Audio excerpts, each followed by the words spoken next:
मुंशी प्रेमचंद द्वारा लिखी गई कहानी आप बीती। प्राय अधिकांश साहित्य सेवियों के जीवन में एक ऐसा समय आता है जब पाठकगण उनके पास श्रद्धापूर्ण पत्र भेजने लगते हैं। कोई उनकी रचना शैली की प्रशंसा करता है, कोई उनके सद्विचारों पर मुग्ध हो जाता है। लेखक को भी कुछ दिनों से यह सौभाग्य प्राप्त है। ऐसे पत्रों को पढ़कर उसका हृदय कितना गदगद हो जाता है, इसे किसी साहित्य सेवी ही से पूछना चाहिए। अपने फटे कंबल पर बैठा हुआ वह गर्व और आत्मगौरव की लहरों में डूब जाता है। भूल जाता है कि रात को गीली लकड़ी से भोजन पकाने के कारण सिर में कितना दर्द हो रहा था। खटमलों और मच्छरों ने रात भर कैसे नींद हराम कर दी थी। मैं भी कुछ हूँ, यह अहंकार उसे एक क्षण के लिए उन्मत्त बना देता है। पिछले साल सावन के महीने में मुझे एक ऐसा ही पत्र मिला। उसमें मेरी क्षुद्र रचनाओं की दिल खोलकर दाद दी गई थी। पत्र प्रेषक महोदय स्वयं एक अच्छे कवि थे। मैं उनकी कविताएं पत्रिकाओं में अक्सर देखा करता था। यह पत्र पढ़कर फूला ने समाया। उसी वक्त जवाब लिखने बैठा। उस तरंग में जो कुछ लिख गया इस समय याद नहीं। इतना ज़रूर याद है कि पत्र आदि से अंत तक प्रेम के उद्गारों से भरा हुआ था। मैंने कभी कविता नहीं की और न कोई गद्य काव्य ही लिखा, पर भाषा को जितना संवार सकता था उतना संवारा। यहाँ तक कि जब पत्र समाप्त करके दोबारा पढ़ा तो कविता का आनंद आया। सारा पत्र भाव लालित्य से परिपूर्ण था। 5वें दिन कवि महोदय का दूसरा पत्र आ पहुँचा। वह पहले पत्र से भी कहीं अधिक मर्मस्पर्शी था। प्यारे भैया कहकर मुझे संबोधित किया गया था। मेरी रचनाओं की सूची और प्रकाशकों के नाम ठिकाने पूछे गए थे। अंत में यह शुभ समाचार कि मेरी पत्नी जी को आपके ऊपर बड़ी श्रद्धा है। वह बड़े प्रेम से आपकी रचनाओं को पढ़ती है। वही पूछ रही है कि आपका विवाह कहाँ हुआ है, आपकी संतानें कितनी हैं तथा आपका कोई फ़ोटो भी है तो कृपया भेज दीजिए। मेरी जन्मभूमि और वंशावली का पता भी पूछा गया था। इस पत्र विशेषता उसके अंतिम समाचार ने मुझे पुलकित कर दिया। यह पहला ही अवसर था कि मुझे किसी महिला के मुख से, चाहे वह प्रतिनिधि द्वारा ही क्यों न हो, अपनी प्रशंसा सुनने का सौभाग्य प्राप्त हुआ। गुरूर का नशा छा गया। धन्य है भगवान। अब रमणिया भी मेरे कृत्य की सराहना करने लगी। मैंने तुरंत उत्तर लिखा। जितने कर्णप्रिय शब्द मेरी स्मृति के कोष में थे सब खर्च कर दिए। मैत्री और बंधुत्व से सारा पत्र भरा हुआ था। अपनी वंशावली का वर्णन किया। कदाचित मेरे पूर्वजों का ऐसा कीर्तिगान किसी भाट ने भी न किया होगा। मेरे दादा एक जमींदार के कारिंदे थे। मैंने उन्हें एक बड़ी रियासत का मैनेजर बतलाया। अपने पिता को जो एक दफ्तर में क्लर्क थे उस दफ्तर का प्रधानाध्यक्ष बना दिया और काश्तकारी को जमींदारी बना देना तो साधारण बात थी। अपनी रचनाओं की संख्या तो न बढ़ा सका, पर उनके महत्व, आदर और प्रचार का उल्लेख ऐसे शब्दों में किया जो नम्रता की ओट में अपने गर्व को छिपाते हैं। कौन नहीं जानता कि बहुधा तुच्छ का अर्थ उससे विपरीत होता है और दीन के माने कुछ और ही समझे जाते हैं।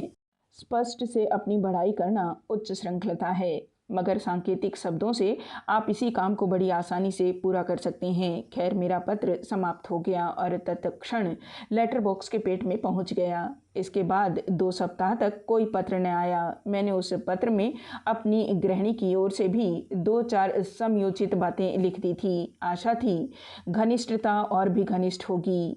कहीं कविता में मेरी प्रशंसा हो जाए तो क्या पूछना, फिर तो साहित्य संसार में मैं ही नजर आऊं। इस चुप्पी से कुछ निराशा होने लगी, लेकिन इस डर से कि कहीं कवि जी मुझे मतलबी अथवा सेंटिमेंटल न समझ ले, कोई पत्र न लिख सका।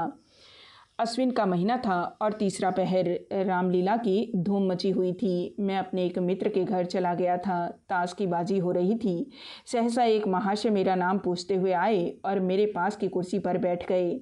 मेरा उनसे कभी का परिचय न था। सोच रहा था यह कौन आदमी है और यहाँ कैसे आया। यार लोग उन महाशय की ओर देखकर आपस में इशारेबाजियाँ कर रहे थे। उनके आकार प्रकार में कुछ नवीनता अवश्य थी। श्याम वर्ण नाटा ढील, मुख पर चेचक के दाग, नंगा सिर, बाल संवारे हुए, सिर्फ सादी कमीज, गले में फूलों की एक माला, पैर में फुल बूट और हाथ में एक मोटी सी पुस्तक। मैंने विस्मित होकर नाम पूछा। उत्तर मिला, मुझे उमापति नारायण कहते हैं। मैं उठकर उनके गले से लिपट गया। यह वही कवि महोदय थे जिनके कई पत्र मुझे मिल चुके थे। कुशल समाचार पूछा, पान इलायची से खातिर की। फिर पूछा, आपका आना कैसे हुआ? उन्होंने कहा, मकान पर चलिए तो सब वृत्तांत कहूँगा। मैं आपके घर गया था, वहाँ मालूम हुआ आप यहाँ हैं। पूछता हुआ चला आया। मैं उमापति जी के साथ घर चलने को उठ खड़ा हुआ। जब वह कमरे के बाहर निकल गए तो मेरे मित्र ने पूछा, यह कौन साहब है? मेरे एक नए दोस्त हैं। मित्र, ज़रा इनसे होशियार रहिएगा, मुझे तो उचक्के से मालूम होते हैं। आपका अनुमान गलत है। आप हमेशा आदमी को उसकी सज धज से परखा करते हैं, पर मनुष्य कपड़ों में नहीं हृदय में रहता है। मित्र, खैर ये रहस्य की बातें तो आप जाने, मैं आपको आगाह किए देता हूँ। मैंने इसका कुछ जवाब नहीं दिया। उमापति जी के साथ घर पर आया, बाजार से भोजन मंगवाया, फिर बातें होने लगी। उन्होंने मुझे अपनी कई कविताएं सुनाई। स्वर बहुत सरस और मधुर था। कविताएं तो मेरी समझ में खाक न आई, पर मैंने तारीफ़ों के पुल बांध दिए। झूम झूम कर वाह वाह करने लगा, जैसे मुझसे बढ़कर कोई काव्य रसिक संसार में न होगा। संध्या को हम रामलीला देखने गए। लौटकर उन्हें फिर भोजन कराया। अब उन्होंने अपना सारा वृत्तांत सुनाना शुरू किया। इस समय वह अपनी पत्नी को लेने के लिए कानपुर जा रहे हैं। उनका मकान कानपुर में ही है। उनका विचार है कि एक मासिक पत्रिका निकालें। उनकी कविताओं के लिए एक प्रकाशक 1000 रुपये देता है, पर उनकी इच्छा तो यह है कि उन्हें पहले पत्रिका में क्रमशः निकालकर फिर अपनी ही लागत से पुस्तकार छपवाए। कानपुर में उनकी जमींदारी भी है, पर वह साहित्यिक जीवन व्यतीत करना चाहते हैं। जमींदारी से उन्हें घृणा है। उनकी स्त्री एक कन्या विद्यालय में प्रधानाध्यापिका हैं। आधी रात तक बातें होती रही। अब उनमें से अधिकांश याद नहीं है। हाँ, इतना याद है कि हम दोनों ने मिलकर अपने भावी जीवन का एक कार्यक्रम तैयार कर लिया था। मैं अपने भाग्य को सराहता था कि भगवान ने बैठे बिठाए ऐसा सच्चा मित्र भेज दिया। आधी रात बीत गई तो सोए। उन्हें दूसरे दिन 8 बजे की गाड़ी से जाना था। मैं जब सोकर उठा तब 7 बज चुके थे। उमापति जी हाथ मुंह धोए तैयार बैठे थे। बोले, अब आज्ञा दीजिए, लौटते समय इधर ही से आऊँगा। इस समय आपको कुछ कष्ट दे रहा हूँ, क्षमा कीजिएगा। मैं कल चला तो प्रातःकाल के 4 बजे थे। 2 बजे रात से पड़ा जाग रहा था कि कहीं नींद न आ जाए, बल्कि यूँ समझिए कि सारी रात जागना पड़ा, क्योंकि चलने की चिंता लगी हुई थी। गाड़ी में बैठा तो झपकी आने लगी। कोट उतार कर रख दिया और लेट गया। तुरंत नींद आ गई।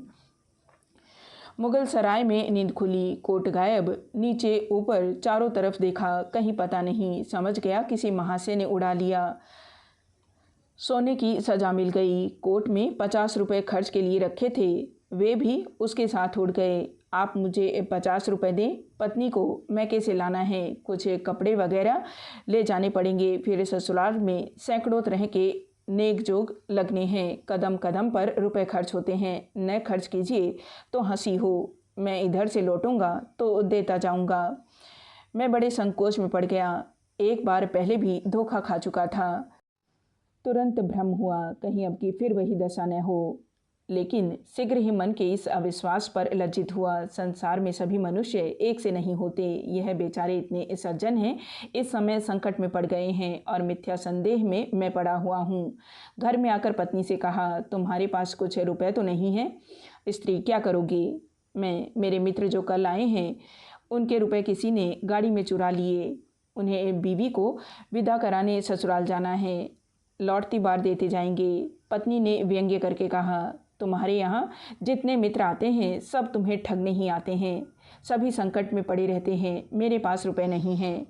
मैंने खुशामद करते हुए कहा, लाओ दे दो, बेचारे तैयार खड़े हैं, गाड़ी छूट जाएगी। स्त्री, कह दो इस समय घर में रुपए नहीं हैं।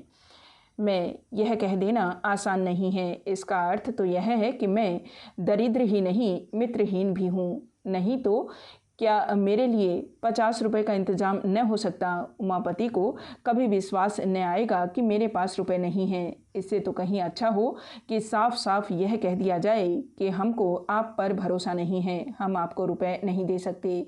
कम से कम अपना पर्दा तो ढका रह जाएगा। पत्नी ने झुंझलाकर संदूक की कुंजी मेरे आगे फेंक दी और कहा, तुम्हें जितना बहस करना आता है उतना कहीं आदमियों को परखना आता तो अब तक आदमी हो गए होते। ले जाओ, दे दो, किसी तरह तुम्हारी मर्जात तो बनी रहे, लेकिन उधार समझकर मत दो, यह समझ लो कि पानी में फेंके देते हैं। मुझे आम खाने से काम था, पेड़ गिनने से नहीं। चुपके से रुपए निकाले और लाकर उमापति को दे दिए। फिर लौटती बार आकर रुपए दे जाने का आश्वासन देकर वह चल दिए। 7वें दिन शाम को वह घर से लौट आए। उनकी पत्नी और पुत्री भी साथ थी। मेरी पत्नी ने शक्कर और दही खिलाकर उनका स्वागत किया। मुँह दिखाई के 20 रुपये दिए। उनकी पुत्री को भी मिठाई खाने को 2 रुपये दिए। मैंने समझा था उमापति आते ही आते मेरे रुपए गिनने लगेंगे, लेकिन उन्होंने पहर रात गए तक रुपयों का नाम भी नहीं लिया। जब मैं घर में सोने गया तो बीवी से कहा, इन्होंने तो रुपए नहीं दिए जी। पत्नी ने व्यंग्य से हंसकर कहा, तो क्या सचमुच तुम्हें आशा थी कि वह आते ही आते तुम्हारे हाथ में रुपए रख देंगे? मैंने तो तुमसे पहले ही कह दिया था कि फिर पाने की आशा से रुपए मत दो। यही समझ लो कि किसी मित्र को सहायतार्थ दे दिए, लेकिन तुम भी विचित्र आदमी हो। मैं लज्जित और चुप हो रहा। उमापति जी 2 दिन रहे। मेरी पत्नी उनका यथोचित आदर सत्कार करती रही, लेकिन मुझे उतना संतोष न था। मैं समझता था इन्होंने मुझे धोखा दिया। तीसरे दिन प्रातःकाल वह चलने को तैयार हुए। मुझे अब भी आशा थी कि वह रुपए देकर जाएंगे, लेकिन जब उनकी नई राम कहानी सुनी तो सन्नाटे में आ गया। वह अपना बिस्तर बांधते हुए बोले, बड़ा ही खेद है कि मैं अब की बार आपके रुपए न दे सका। बात यह है कि मकान पर पिताजी से भेंट ही नहीं हुई। वह तहसील वसूल करने गांव चले गए थे और मुझे इतना अवकाश न था कि गांव तक जाता।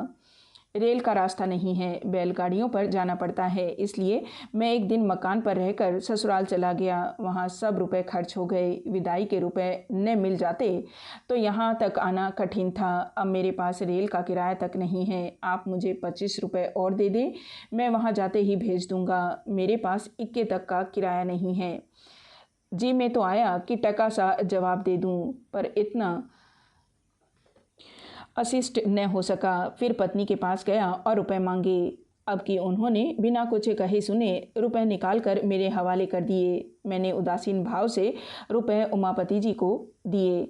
जब उनकी पुत्री और अर्धांगिनी जीने से उतर गई तो उन्होंने बिस्तर उठाया और मुझे प्रणाम किया। मैंने बैठे बैठे सर हिलाकर जवाब दिया। उन्हें सड़क तक पहुंचाने भी न गया। 1 सप्ताह के बाद उमापति जी ने लिखा, मैं कार्यवश बरार जा रहा हूँ, लौट कर रुपये भेजूंगा। 15 दिन के बाद एक पत्र लिखकर कुशल समाचार पूछे। कोई उत्तर न आया। 15 दिन के बाद फिर रुपयों का तकाजा किया, उसका भी कुछ जवाब न मिला। 1 महीने के बाद फिर तकाजा किया, उसका भी यही हाल। एक रजिस्ट्री पत्र भेजा, वह पहुंच गया, इसमें संदेह नहीं, लेकिन जवाब उसका भी न आया। समझ गया समझदार जोरू ने जो कुछ कहा था वह अक्षरशः सत्य था। निराश होकर चुप हो रहा। इन पत्रों की मैंने पत्नी से चर्चा भी नहीं की और न उसी ने कुछ इस बारे में पूछा। इस कपट व्यवहार का मुझ पर वही असर पड़ा जो साधारणतः स्वाभाविक रूप से पड़ना चाहिए। कोई ऊंची और पवित्र आत्मा इस छल पर भी अटल रह सकती थी। उसे यह समझकर संतोष हो सकता था कि मैंने अपने कर्तव्य को पूरा कर दिया। यदि ऋणी ने ऋण नहीं चुकाया तो मेरा क्या अपराध, पर मैं इतना उदार नहीं हूँ। यहाँ तो महीनों सिर खपाता हूँ, कलम घिसता हूँ, तब जाकर नगद नारायण के दर्शन होते हैं। इसी महीने की बात है, मेरे यंत्रालय में एक नया कंपोजिटर बिहार प्रांत से आया। काम में चतुर जान पड़ता था। मैंने उसे 15 रुपये मासिक पर नौकर रख लिया। पहले किसी अंग्रेजी स्कूल में पढ़ता था। असहयोग के कारण पढ़ना छोड़ बैठा था। घर वालों ने किसी प्रकार की सहायता देने से इनकार किया। विवश होकर उसने जीविका के लिए यह पेशा अख्तियार कर लिया। कोई 17-18 वर्ष की उम्र थी। स्वभाव में गंभीरता थी। बातचीत बहुत सलीके से करता था। यहाँ आने के तीसरे दिन बुखार आने लगा। 2-4 दिन तो ज्यों त्यों करके काटे, लेकिन जब बुखार ने छूटा तो घबरा गया। घर की याद आई और कुछ न सही घर वाले क्या दवा दर्पण भी न करेंगे। मेरे पास आकर बोला, महाशय मैं बीमार हो गया हूँ, आप कुछ रुपए दे दें तो घर चला जाऊँ। वहाँ जाते ही रुपयों का प्रबंध करके भेज दूंगा। वह वास्तव में बीमार था। मैं उससे भली भांति परिचित था। यह भी जानता था कि यहाँ रहकर वह कभी स्वास्थ्य लाभ नहीं कर सकता। उसे सचमुच सहायता की ज़रूरत थी, पर मुझे शंका हुई कि कहीं यह भी रुपए हजम न कर जाएं। जब एक विचारशील सुयोग्य विद्वान पुरुष धोखा दे सकता है तो ऐसे अर्धशिक्षित नवयुवक से कैसे यह आशा की जाए कि वह अपने वचन का पालन करेगा। मैं कई मिनट तक घोर संकट में पड़ा रहा। अंत में बोला, भाई मुझे तुम्हारी दशा पर बहुत दुख है, मगर मैं इस समय कुछ न कर सकूंगा। बिल्कुल खाली हाथ हूँ, खेद है। यह कोरा जवाब सुनकर उसकी आंखों से आंसू गिरने लगे। वह बोला, आप चाहे तो कुछ न कुछ प्रबंध अवश्य कर सकते हैं। मैं जाते ही आपके रुपए भेज दूंगा। मैंने दिल में कहा, यहाँ तुम्हारी नीयत साफ है, लेकिन घर पहुंचकर भी यही नीयत रहेगी, इसका क्या प्रमाण है। नीयत साफ रहने पर भी मेरे रुपए दे सकोगे या नहीं यह कौन जाने। कम से कम तुमसे वसूल करने का मेरे पास कोई साधन नहीं है। प्रकट में कहा, इसमें मुझे कोई संदेह नहीं है, लेकिन खेद है कि मेरे पास रुपए नहीं हैं। हाँ, तुम्हारी जितनी तनख्वाह निकलती हो वह ले सकते हो। उसने कुछ जवाब नहीं दिया। किम कर्तव्य विमूढ़ की तरह एक बार आकाश की ओर देखा और चला गया। मेरे हृदय में कठिन वेदना हुई, अपनी स्वार्थपरता पर ग्लानि हुई, पर अंत को मैंने जो निश्चय किया था उसी पर स्थिर रहा। इस विचार से मन को संतोष हो गया कि मैं ऐसा कहाँ का धनी हूँ जो यूँ रुपए पानी में फेंकता फिरूँ। यह है उस कपट का परिणाम जो मेरे कवि मित्र ने मेरे साथ किया। मालूम नहीं आगे चलकर इस निर्बलता का क्या कुफल निकलता, पर सौभाग्य से उसकी नौबत न आई। ईश्वर को मुझे इस अपयश से बचाना मंजूर था। जब वह आंखों में आंसू भरे मेरे पास से चला तो कार्यालय के एक क्लर्क पंडित पृथ्वीनाथ से उसकी भेंट हो गई। पंडित जी ने उससे हाल पूछा। पूरा वृत्तांत सुन लेने पर बिना किसी आगा पीछा के उन्होंने 15 रुपये निकाल कर उसे दे दिए। ये रुपए उन्हें कार्यालय के मुनीम से उधार लेने पड़े। मुझे यह हाल मालूम हुआ तो हृदय के ऊपर से एक बोझ सा उतर गया। अब वह बेचारा मज़े से अपने घर पहुंच जाएगा, यह संतोष मुफ्त ही में प्राप्त हो गया। कुछ अपनी निष्ठा पर लज्जा भी आई। मैं लंबे लंबे लेखों में दया, मनुष्यता और सद्व्यवहार का उपदेश दिया करता था, पर अवसर पड़ने पर साफ जान बचाकर निकल गया। और यह बेचारा क्लर्क जो मेरे लेखों का भक्त था, इतना उदार और दयाशील निकला। गुरु गुड़ ही रहे, चेला शक्कर हो गए। खैर, उसमें भी एक व्यंग्यपूर्ण संतोष था कि मेरे उपदेशों का असर मुझ पर न हुआ, न सही दूसरों पर तो हुआ। चिराग के तले अंधेरा रहा तो क्या हुआ, उसका प्रकाश तो फैल रहा है। पर कहीं बेचारे को रुपए न मिले, और शायद ही मिले, इसकी बहुत कम आशा है। तो खूब छकेंगे, हजरत को आड़े हाथों लूँगा। किंतु मेरी यह अभिलाषा न पूरी हुई। 5वें दिन रुपए आ गए। ऐसी और आंखें खोल देने वाली यातना मुझे और कभी नहीं मिली। खैरियत यही थी कि मैंने इस घटना की चर्चा स्त्री से नहीं की थी, नहीं तो मुझे घर में रहना भी मुश्किल हो जाता। उपयुक्त वृत्तांत लिखकर मैंने एक पत्रिका में भेज दिया। मेरा उद्देश्य केवल यह था कि जनता के सामने कपट व्यवहार के एक कुपरिणाम का एक दृश्य रखूं। मुझे स्वप्न में भी आशा न थी कि कोई प्रत्यक्ष फल निकलेगा। इसी से जब चौथे दिन अनायास मेरे पास 75 रुपये का मनी ऑर्डर पहुंचा तो मेरे आनंद की सीमा न रही। प्रेषक वही महाशय थे, उमापति। कूपन पर केवल क्षमा लिखा हुआ था। मैंने रुपए लेकर पत्नी के हाथों में रख दिए और कूपन दिखलाया। उसने अनमने भाव से कहा, इन्हें ले जाकर यत्न से अपने संदूक में रखो। तुम ऐसे लोभी प्रकृति के मनुष्य हो, यह मुझे आज ज्ञात हुआ। थोड़े से रुपयों के लिए किसी के पीछे पंजे झाड़कर पड़ जाना सज्जनता नहीं है। जब कोई शिक्षित और विनयशील मनुष्य अपने वचन का पालन न करे तो यही समझना चाहिए कि वह विवश है। विवश मनुष्य को बार बार तकाजों से लज्जित करना भलमनसी नहीं है। कोई मनुष्य जिसका सर्वथा नैतिक पतन नहीं हो गया है यथाशक्ति किसी को धोखा नहीं देता। इन रुपयों को मैं तब तक अपने पास नहीं रखूंगी जब तक उमापति का कोई पत्र नहीं आ जाएगा कि क्यों रुपए भेजने में इतना विलंब हुआ। पर इस समय मैं ऐसी उदार बातें सुनने को तैयार न था। डूबा हुआ धन मिल गया, इसकी खुशी से फूला नहीं समाता था।